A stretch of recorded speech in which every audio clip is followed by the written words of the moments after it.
Ovaj video rad predstavlja najavu proslave 9. rođendana najstarijeg YouTube vojnog kanala na prostorima bivše Jugoslavije, koji redovno objavljuje video radove svo to vreme. U proteklih 9 godina ovaj vojni YouTube kanal se menjao i prilagođavao zahtevima svojih gledalaca i pratilaca. Kao što je inače navedeno na ovom YouTube kanalu, on se prvenstveno bavi modernim naoružanjem kako domaće, tako i strane proizvodnje, a kao sekundarno se obrađuju teme poput vojnih taktika u oružanim sukobima, problemi u funkcionisanju pre svega Vojske Srbije i srpske namenske industrije.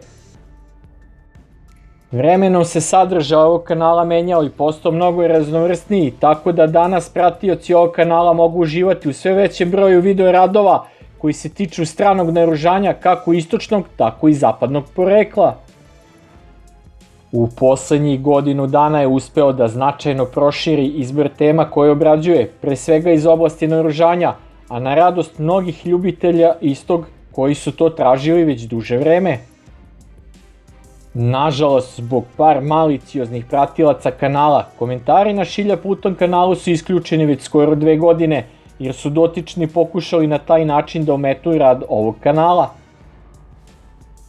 Zato se izvinjavam svim dobronamernim pratiocima ovog kanala, kojima je takođe ta mogućnost ukinuta, jer je fizički skoro nemoguće brisati komentare par zlonamernih osoba, koji ukupno imaju par stotina lažnih Google profila i zatrpavaju odeljak za iste svojim nesuvislim komentarima, koje kasnije sami prijavljuju kao neprikladne.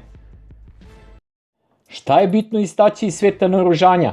Jeste da se ono u poslednje 3 godine drastično unapređuje i da se pojavljuju nove forme istog kakve do pre par godina nismo mogli ni da zamislimo.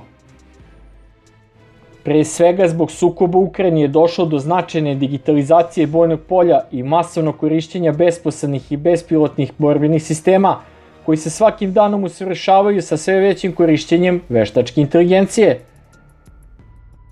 Korišćenje veštačke inteligencije u svim vrstama vojnih složenih sistema dovodi do sve većeg stepena robotizacije istih, koji će za par godina dovesti do ukidanja operatera bespilotnih i besposadnih sistema. Taj trenutak nije daleko i na bojnom polju će doći do prvih borbi autonomnih borbenih sistema, odnosno do sukoba mašina kao u hollywoodskim naučno-fantastičnim filmovima. Trend sve veće automatizacije i digitalizacije potpomognut veštačkom inteligencijom je zastupljen u svim vidovima oružanih snaga sveta. Kao tehnički najnapredniji vid oružanih snaga sveta, vazdušno-kosmičke snage doživljavaju najveći napredak u taktičko-tehničkom pogledu i zato je ovaj segment i najpopularniji među gledaocima. Ovde bih želeo da naglasim da je borbena avijacija doživjela relativno skroman tehničko-tehnološki napredak u razvoju kako višenamenskih borbenih aviona 5. generacije, tako i u strateškoj i trenažnoj avijaciji.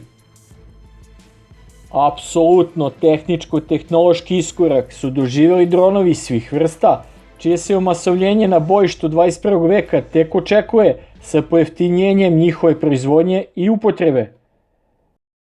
Od bespilotnih letelica tipa Male, Medium Altitude, Long Endurance i tipa Hale, High Altitude, Long Endurance, očekivalo se značajno više u smislu borbene primjene i njihove efikasnosti, jer su par sukoba sa početka 21. veka imale značajne uspehe kako u Siriji i Libiji, tako i u sukobu oko Nagornog Karabaha.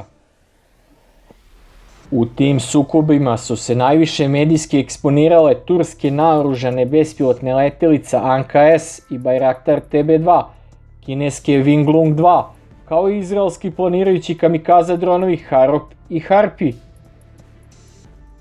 Tada su mnogi pomislili da će bespilotne letelice teško naoružane i opremljene moćnim elektrooptičkim i navigacionim sistemima zavladati modernim bojnim poljem, ali se to ipak nije desilo. A zbog čega? Očekivanja da će do tada borbeno dokazane naoružane izviđačke bespilotne letelice imati istu ulogu i po započinjanju opšteg sukoba u Ukrajini početkom 2022. godine su bila opravdana samo prvih 6 meseci, ali nakon već godinu dana njihova uloga na nebu iznad Ukrajine postala skoro potpuno zanemarljiva.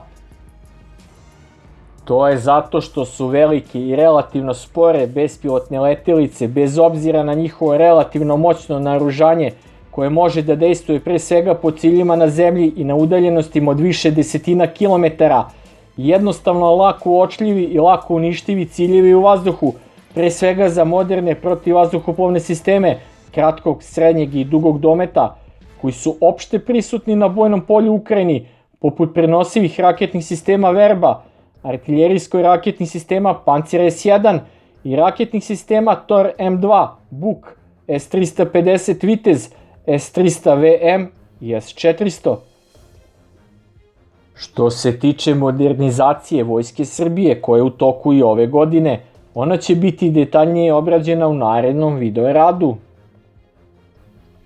Ako imate neke primedbe, predloge ili dodatne sugestije, uvek mi možete pisati u odeljku za chat koji je aktivan tokom premijere mojih video radova, tako da je komunikacija na relaciji auditorijum-urednik svakako moguća. Ovo je bitno iz razloga kako bi se ovaj kanal i u narednom periodu unapređivao. Takođe bih želeo da se zahvalim i na poverenju od strane 52.000 pratilaca. Sa željom da još više uživate u repertoaru kanala Šilja Pluton, pozdrav do narednog video rada.